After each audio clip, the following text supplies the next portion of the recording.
İyi günler arkadaşlar. Kanalımıza hoş geldiniz. Bugün yine sizler için yepyeni videolarla karşınızdayım. İki başarılı oyuncularımız Elçin Sangu ve Barış Ardus'tan güzel paylaşımlarını sizler için hazırladık.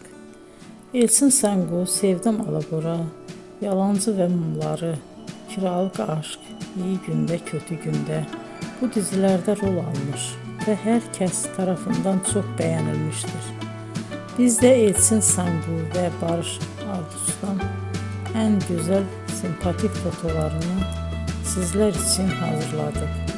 Bu karelerin devamını istiyorsanızsa emeğe saygı olarak kanalımıza abone olup yorum yazmayı unutmayın arkadaşlar. Teşekkür ederim.